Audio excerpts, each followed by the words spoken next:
नमस्ते सदावत्सले मातृभूमि। हम लोग चर्चा करने जा रहे हैं पतंजलि केस की। हम सबको मालूम है कि पतंजलि के केस में कुछ आईएमए ने सुप्रीम कोर्ट के अंदर एक पीआईएल डाली थी और उस पीआईएल की सुनवाई करते समय ऑनरेबल सुप्रीम कोर्ट को ये लगा कि बाबा रामदेव जो मामलों के निस्तारण के लिए या फिर वो इलाज के लिए जो क्लेम कर रहे हैं, विज्ञापन दे रहे हैं या न्यूज़ चैनलों पर, टीवी चैनलों पर प्रोग्राम कर रहे हैं, वो गलत है, वो झूठ बोल रहे हैं, वो झूठे हैं। इस बात को लेकर हम सबको मालूम है कि आईएमए ने ये कहा था कि drugs and magical remedies act के तहत या फिर कॉस्मेटिक एक्ट के तहत ये बात लिखी हुई है कि इन बीमारियों का इलाज संभव नहीं है और इन पर कोई क्लेम नहीं किया जा सकता कि इनका इलाज है। अब वो एक शेड्यूल लगा हुआ है उस कानून में। अब वो कानून भी आज से 80 साल पुराना है।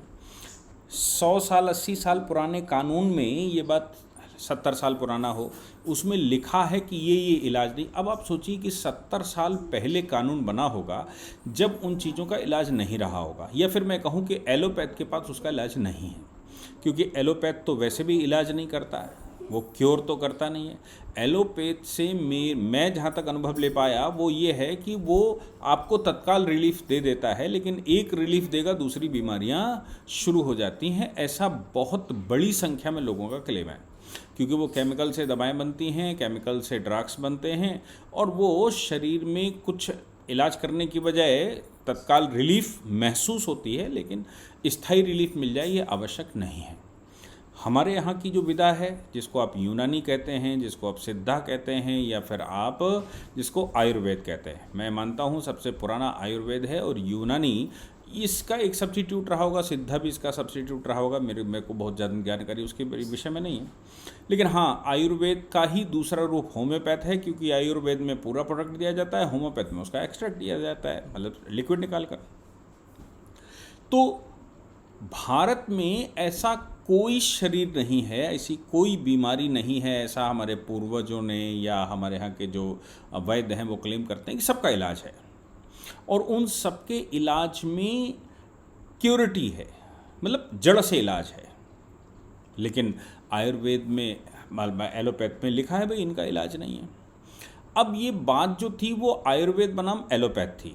बाबा रामदेव की कमी ये रही कि वो एलोपैथ को मतलब चैलेंज कर रहे थे, उसको बुला भला कह रहे थे।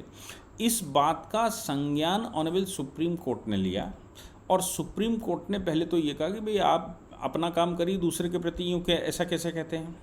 फिर उन्होंने कहा कि इस तरह के भ्रामक विज्ञापन मत निकालिए, ये भ्रम पैदा करते हैं, क्योंकि कानून भी कहता है कि इनके विषय में विज्ञापन नहीं दिए जा सकते।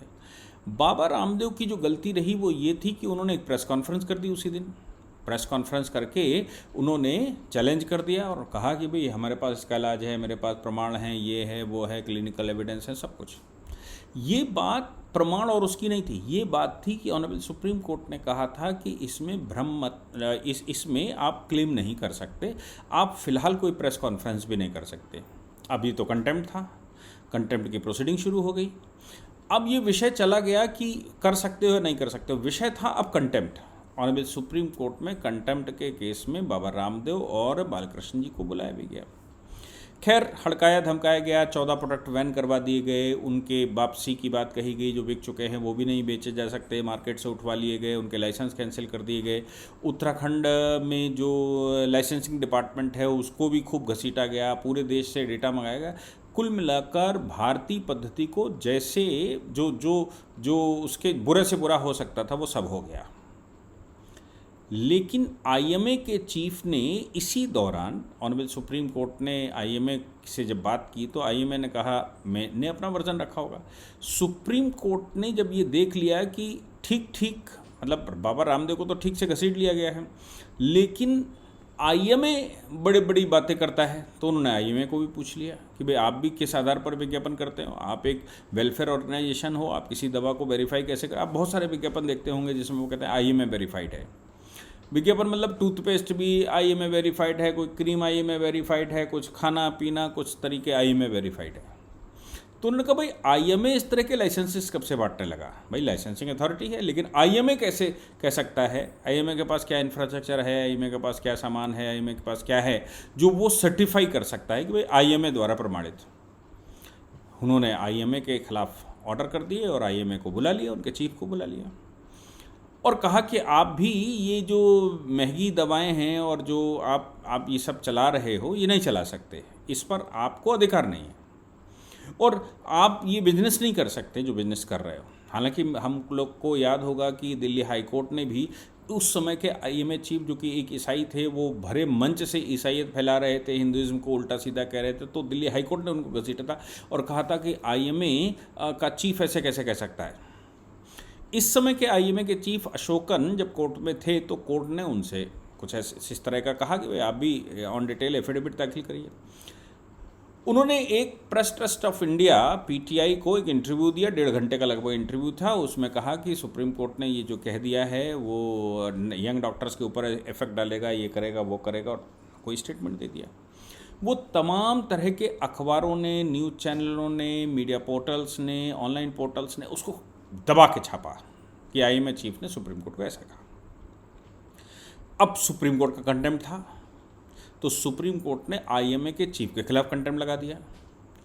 अब जब उन्होंने अपॉलजी मांगी, अनकंडीशनल अपॉलजी मांगी, तो उन्होंने कहा पहले बता कर आइए देश को, जो आप इंटरव्यू देकर आए हमें मत बताइए, पूरे देश को बता कर आइए। जब वो देश को बताने गए तो उन्होंने क्या किया कि प्रेस ट्रस्ट ऑफ इंडिया को एक चिट्ठी लिख दी और कहा कि हमें माफ़ कर दीजिए, ये हो गया वो गया। वो आज फिर सुप्रीम कोर्ट में आए। सुप्रीम कोर्ट के जजेस ने कहा कि भाई आईएमए को चिट्ठी लिखने से काम नहीं चलेगा, ये मेरी अदालत में बोलने से काम नहीं चलेगा। ये जो 1.5 घंटे का इंटरव्यू है, इसको पूरे देश को बताओ कि आप गलत बोल रहे थे। बड़े बड़े विज्ञापन छाप के लाओ, जिन जिन अखबारों ने इसकी रिपोर्टिंग करी उसमें बड़े विज्ञापन छाप कर बताइए कि आपने गलत बोला। और जो जहाँ जहाँ ये पब्लिसाइज हुआ है वहाँ वहाँ इसका स्टेटमेंट दीजिए। ऐसे नहीं चलेगा कि आप कुछ भी कहें, बाहर कुछ भी कहे आएँ और फिर बंद कमरे में आकर आप ये कह दें और बंद कमरे में जाकर आप एक चिट्ठी लिख दें और कह दें कि हमें माफ़ कर दीजिएगा। ऐसा नहीं चलेगा। आपने सुप्रीम कोर्ट को पूरे देश में बदनाम किया है। पूरे देश के सामने एक बड़ा इंटरव्यू पब्लिश हुआ, उसमें आपने सुप्रीम कोर्ट गलत कर रहा है या उसको ऐसा नहीं करना चाहिए, अधिकार नहीं, ये नहीं, जो भी आपने कहा है, आप बताइए कि आप गलत बोल रहे थे, आप बताइए कि आपने सुप्रीम कोर्ट का कंटेम्प्ट किया और पूरे देश से माफ़ी मांगिए। अखबारों में बड़े बड़े विज्ञापन। अच्छा, ये जो कह दिया सुप्रीम कोर्ट ने, चलिए ये भी हो जाएगा, कोई बड़ी बात नहीं है, लेकिन इसके साथ जो कहा वो ये कहा कि आईएमए के फंड से नहीं होगा, ये अपने पैसे से विज्ञापन देने पड़ेंगे। पूरे देश को अपने पैसे से बताना पड़ेगा कि तुम कंटेम्प्ट कर रहे हो और आईएमए की आड़ में नहीं बैठ सकते। आईएमए के फंड से तुम्हारे लिए अपॉलजी नहीं मांगी जाएगी। अपॉलजी मांगनी है तो अपने फंड से मांगिए, ताकि आपको एहसास हो कि मतलब आपने सुप्रीम कोर्ट की अवहेलना की है और उस सुप्रीम कोर्ट की अवहेलना का परिणाम क्या होता है। जब आपके ऊपर इकोनॉमिक इफेक्ट पड़ेगा तब सही मायने में कुछ निकल कर आएगा। ऐसे आईएमए के फंड से नहीं होगा, ऐसे चिट्ठियां लिखने से नहीं होगा, अपॉलजी चिट्ठियों में मांगने से नहीं होगा। मेरी अदालत में भी जो अपॉलजी मांग रहे हो उससे भी वो इनसफिशिएंट है। आप जाइए पूरे देश को बताइए कि आपने गलत किया है।